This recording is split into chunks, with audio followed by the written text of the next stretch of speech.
달리기를 좋아하시는 분들이라면 진짜 공감하실 텐데요. 누구나 한 번쯤은 이런 미스테리한 경험 해보셨을 거예요. 어떤 날은 컨디션이 너무 좋아서 진짜 뭐 구름 위를 걷는 것처럼 몸이 가벼운데, 또 어떤 날은 똑같이 달리는 것 같은데 페이스를 아주 살짝만 올려도 갑자기 몸이 돌덩이처럼 무거워지고 숨이 턱끝까지 차오르는 거죠. 마치 보이지 않는 벽에 꽝 하고 부딪힌 느낌이랄까요? 도대체 왜 이런 차이가 나는 걸까요? 왜 어떤 사람은 부드럽게 속도를 올리는데 나는 갑자기 급발진하듯 힘들어지는 걸까요? 그 비밀은요, 사실 재능이나 그날 컨디션 문제가 아닙니다. 바로 우리 몸속 엔진에 어떻게 설계되어 있는지 그 차이에 숨어 있습니다. 자, 여기에 두 명의 주자가 있습니다. 오늘 우리가 풀어낼 미스터리의 주인공들이죠. 왼쪽에 A, 이분은 급발진형 주자예요. 조깅처럼 아주 천천히 달릴 때는 누구보다 편안합니다. 근데 속도를 조금만 높이려고 하면, 예를 들어서 언덕을 만나거나 친구를 따라잡으려고 할 때 심박수 그래프가 그냥 절벽처럼 수직으로 솟구쳐버리죠. 반면에 오른쪽에 B는 부드러운 상승형 주자입니다. 이분은 속도를 높여도 심박수가 아주 부드러운 곡선을 그리면서 꾸준하게 예측 가능하게 올라가요. 마치 잘 만든 자동차가 부드럽게 기어를 바꾸면서 가속하는 것처럼요. 여러분은 어느 쪽에 더 가까우세요? 혹시 A 주자처럼 나는 숨이 차기 전에 다리가 먼저 잠겨, 이런 느낌 받아보신 적 없으신가요? 바로 이 두 사람의 눈에 보이지 않는 차이가 오늘 이야기의 핵심입니다. 그래서 오늘 이 내용을 쭉 따라오시면 이 미스터리의 근원을 파헤칠 수 있을 겁니다. 먼저 이 현상이 뭔지 명확하게 짚어보고요. 우리 몸속에 숨겨진 진짜 놀라운 에너지 재활용 시스템이 어떻게 돌아가는지 들여다볼 거예요. 그리고 많은 분들이 무심코 저지르는 훈련의 불균형이 어떻게 우리 엔진을 망가뜨리는지, 또 어떻게 하면 폭발적인 힘과 지치지 않는 지구력을 모두 가진 이른바 하이브리드 엔진을 만들 수 있는지 그 구체적인 방법까지 알아볼 겁니다. 그리고 마지막에는요, 이게 단순히 더 빨리 달리는 문제를 넘어서서 우리가 어떻게 나이 들어갈 것인가, 즉 우리의 건강 수명을 어떻게 늘릴 수 있는가 하는 깊은 이야기까지 연결해 보겠습니다. 자, 그럼 첫 번째 파트, 주자의 미스터리부터 시작해 보겠습니다. 왜 비슷한 수준의 주자가 비슷하게 훈련하는 것 같은데도 결정적인 순간에 한 명은 갑자기 무너지고 다른 한 명은 계속 앞으로 나아갈 수 있는 걸까요? 우리는 보통 그 차이를 재능이나 훈련량 문제라고 단순하게 생각하기 쉽죠. 하지만 오늘 우리는 그보다 훨씬 더 근본적인 곳을 들여다볼 겁니다. 바로 우리 몸의 세포 수준에서 일어나는 에너지 대사 시스템의 차이 말이죠. 다시 말해서 두 사람의 내부 엔진이 작동하는 방식 자체가 그냥 다르다는 겁니다. 자, 이제 그 엔진 뚜껑을 한번 열어볼 시간입니다. 과연 그 안에는 어떤 비밀이 숨어 있을까요? 자, 이제부터 진짜 흥미로운 이야기가 시작됩니다. 우리는 수십 년 동안 젖산에 대해서 엄청난 오해를 해왔어요. 격렬한 운동 후에 찾아오는 근육통의 주범, 우리를 지치게 만드는 피로물질, 한마디로 빨리 없애야 할 쓰레기, 이렇게 생각했죠. 하지만 지난 20년간의 연구가 이 생각을 완전히 뒤집었습니다. 젖산은 쓰레기가 아니에요. 오히려 격렬한 운동 중에 우리 몸이 쓸 수 있는 가장 효율적인 프리미엄 연료 중 하나입니다. 그리고 이 귀중한 연료를 필요한 곳에 배달하고 처리하고 재활용하는 아주 정교한 시스템이 우리 몸에 있다는 거죠. 그 시스템의 핵심 플레이어가 바로 오늘 이야기의 진짜 주인공, MCT 단백질입니다. 이 놀라운 시스템을 과학자들은 젖산 셔틀이라고 불러요. 이름 그대로 젖산을 실어 나르는 셔틀버스 같은 거죠. 우리가 속도를 확 높여서 폭발적인 힘을 낼 때 속근이라는 근육에서 젖산이 엄청나게 만들어집니다. 그러면 이 젖산 셔틀 시스템이 딱 작동해서 이 젖산을 혈액을 통해 지구력을 담당하는 지근이나 우리 몸의 가장 강력한 엔진인 심장으로 실어 날라요. 그럼 지근과 심장은 이 젖산을 받아서 아주 깨끗하고 효율적인 에너지원으로 재활용하는 겁니다. 비유하자면 공장에서 나온 폐기물을 수거해서 최고급 항공유로 바꾸는 그런 마법 같은 과정인 거죠.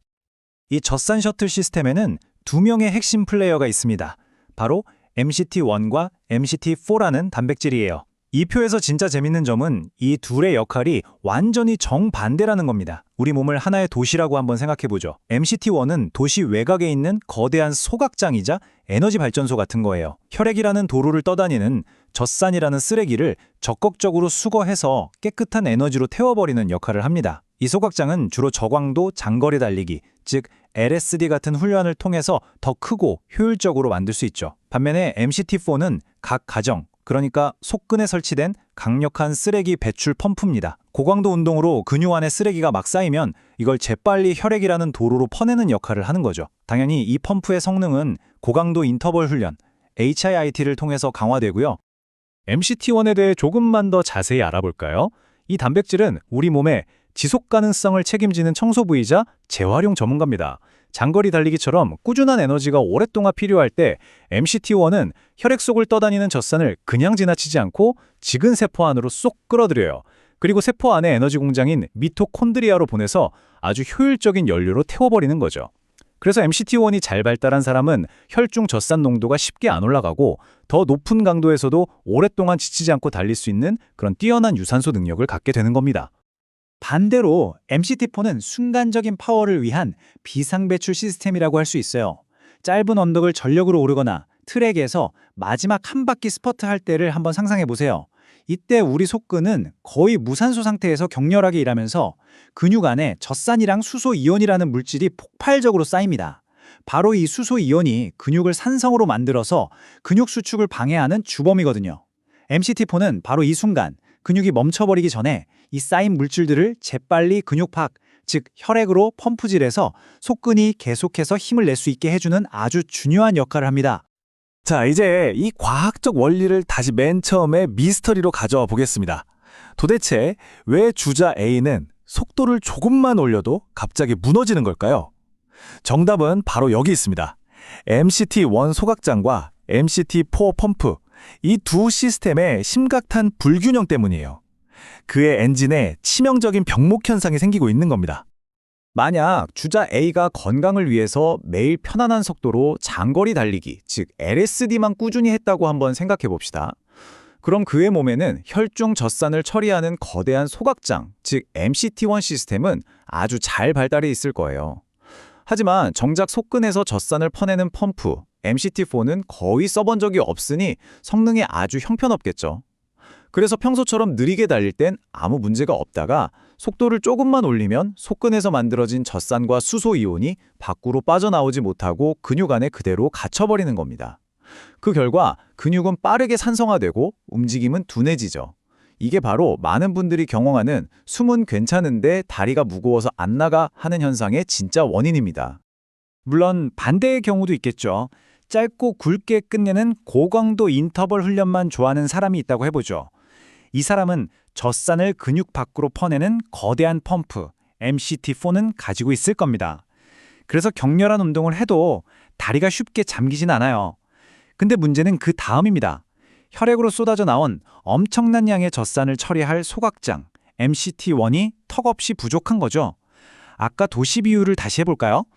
모든 집에서 쓰레기를 엄청난 속도로 길거리에 내놓는데 그걸 수거해서 태울 쓰레기차랑 소각장이 거의 없는 상태나 마찬가지예요. 결국 혈액은 젖산으로 가득 차고 온몸이 극심한 피로감에 휩싸이면서 시스템 전체가 마비되어 버리는 겁니다. 그러니까 핵심은 바로 이겁니다. 펌프가 약하든 소각장이 작든 젖산이 제대로 배출이 안 되거나 처리가 안 되면 젖산과 함께 나온 수소이온 때문에 근육이 빠르게 산성화됩니다. 우리 몸은 혈액의 산성도를 일정하게 유지하려는 화학적 완충 시스템이 있긴 한데 그 용량을 넘어가는 순간 뇌에서 비상사태를 선포하는 거죠. 위험신호, 온몸에 산성물질이 퍼지고 있다. 심장 더 빨리 뛰게 하고 숨 더 거칠게 쉬어서 어떻게든 산소 공급하고 이산화탄소 배출해. 이런 비상신호를 온몸에 보내는 겁니다. 이게 바로 주자 A가 경험했던 심박수가 통제불능으로 치솟는 현상의 정체예요. 폐활량은 아직 여유가 있는데 다리의 국소적인 문제 때문에 심장과 폐가 과부하에 걸려버리는 거죠. 자, 이제 문제의 원인을 알았으니 가장 중요한 해결책으로 넘어가야겠죠? 어떻게 하면 우리도 주자 B처럼 부드럽게 속도를 올리는 강력하고 효율적인 하이브리드 엔진을 장착할 수 있을까요? 그 비밀은 단순히 LSD와 HIIT를 둘 다 하는 걸 넘어서 두 시스템 사이의 중간지대를 아주 정교하게 훈련하는 데 있습니다. 우리 근육은 그냥 지구력 근육인 지근이랑 파워 근육인 속근, 이렇게 딱 두 가지로만 나뉘는 게 아니에요. 그 사이에 아주 특별한 잠재력을 가진 중간섬유, 즉 타입 2A 근섬유가 존재합니다. 이 친구들은 뭐랄까 근육계의 스윙보터 같아서 어떤 종류의 훈련 자극을 받느냐에 따라서 성격이 확 바뀝니다. 훈련을 안 하면 그냥 평범한 속근처럼 행동하는데 제대로 된 훈련으로 자극을 주면 엄청난 잠재력을 발휘하는 하이브리드 근육으로 변신할 수 있다는 거죠. 모든 엘리트 선수들 훈련의 궁극적인 목표 중 하나가 바로 이겁니다. 중근의 지근화. 즉, 원래는 폭발적인 힘을 내는데 주로 쓰이던 이 중간 섬유가 산소를 사용하는 능력을 갖추도록 훈련시키는 거예요. 이 슬라이드가 바로 그 점을 보여주죠. 원래는 무산소성 에너지를 주로 쓰던 이 강력한 근섬유 내부에 꾸준한 훈련을 통해 유산소 에너지 공장인 미토콘드리아의 수와 밀도를 높이는 겁니다. 그 결과 힘은 속근처럼 강한데 지구력은 지근처럼 좋은, 말 그대로 단거리 선수의 파워와 마라토너의 지구력을 모두 갖춘 꿈의 하이브리드 근육이 탄생하는 거죠. 그럼 이 완벽한 하이브리드 엔진, 구체적으로 어떻게 만들 수 있을까요? 여기 3단계 방법이 있습니다. 첫째, 꾸준한 저강도 장거리 달리기, 즉 LSD를 통해서 유산소 기반을 탄탄하게 다져야 합니다. 이게 바로 우리 몸의 MCT1 소각장을 크고 튼튼하게 만드는 과정이고요. 둘째, 주기적으로 고강도 인터벌 훈련, 즉 HIIT를 통해서 MCT4 펌프를 자극하고 속근의 최대 파워를 유지해야 합니다. 그리고 가장 중요한 세 번째 단계, 바로 이 두 시스템을 연결하고 통합하는 훈련입니다. 기분 좋게 힘든 강도, 그러니까 템포런이나 역치주 훈련을 통해서 아까 말한 그 중간 섬유를 직접적으로 자극하고 중근의 지근화를 이끌어내는 거죠. 이 세 가지 훈련의 전략적인 균형이 완벽한 하이브리드 엔진을 만듭니다. 자, 이제 이야기를 더 큰 그림으로 한번 확장해 보겠습니다. 이렇게 정교하게 훈련하는 게 단순히 더 빨리 달리기 위한 기술적인 문제일까요? 절대 아닙니다. 이건 우리가 어떻게 나이 들어갈 것인가에 대한, 즉 우리의 건강 수명에 대한 아주 중요하고 본질적인 이야기입니다. 노화에는 크게 두 종류가 있습니다. 왼쪽에 1차 노화는 시간이 흐르면서 자연스럽게 일어나는, 우리가 막을 수 없는 생물학적 노화예요. 하지만 우리가 정말 주목하고 경계해야 할 것은 오른쪽의 2차 노화입니다. 바로 사용하지 않음. 디스유즈 때문에 기능이 퇴화하고 적절한 자극이 부족해서 노화가 가속화되는 현상이죠. 그리고 아주 희망적인 소식은 이 2차 노화는 우리의 노력과 선택으로 상당 부분 통제하고 늦출 수 있다는 겁니다. 흔히 나이가 들면 무리하면 안 돼 이런 생각에 고강도 운동을 피하고 편안한 운동만 하려는 경향이 있죠. 하지만 생리학적으로 보면 이게 바로 2차 노화를 가속화시키는 가장 큰 함정입니다. 고강도 훈련이야말로 우리 몸에 보내는 가장 강력한 노화 방지 신호예요. 왜냐고요? 첫째, 노화로 인한 근육 감소, 즉 근감소증은 폭발적인 힘을 내는 속근 섬유부터 사라지는데 고강도 훈련은 이 속근의 멸종을 막아줍니다. 둘째, 뇌에서 근육으로 명령을 전달하는 고속신경망이 녹슬지 않도록 계속 자극을 주고요. 마지막으로 심장에게 넌 아직 최대 180까지 뛸 수 있는 강력한 펌프야 라고 주기적으로 상기시켜서 그 최대 능력을 잊지 않게 하는 거죠. 무거운 짐을 들고 계단에 뛰어오르고 넘어지려는 순간 균형을 잡는 능력. 이 모든 게 바로 파워와 스피드에서 나옵니다. 이 한 문장에 오늘 이야기의 모든 철학을 요약해 줍니다. 편안한 LSD는 영혼을 달래주지만 고통스러운 인터벌은 육체를 젊게 만든다. 물론 편안하고 즐거운 운동도 우리 정신 건강에 아주 중요하죠. 하지만 그 편안함에만 안주하는 순간 우리 몸은 사용하지 않음이라는 원칙에 따라서 서서히 하지만 분명하게 2차 노화라는 내리막길로 접어들기 시작하는 겁니다. 그래서 마지막으로 이 질문을 한번 스스로에게 던져보면 어떨까요? 나의 훈련은 그저 오늘의 편안함과 스트레스 해소를 위한 것인가? 아니면 내일의, 그리고 10년, 20년 뒤에도 여전히 이 세상을 자유롭게 누빌 수 있는 유능함을 지키기 위한 것인가? 여러분 몸속의 엔진을 어떻게 설계하고 어떻게 관리하며 어떻게 나이 들어갈 것인지는 전적으로 여러분의 선택에 달려 있습니다.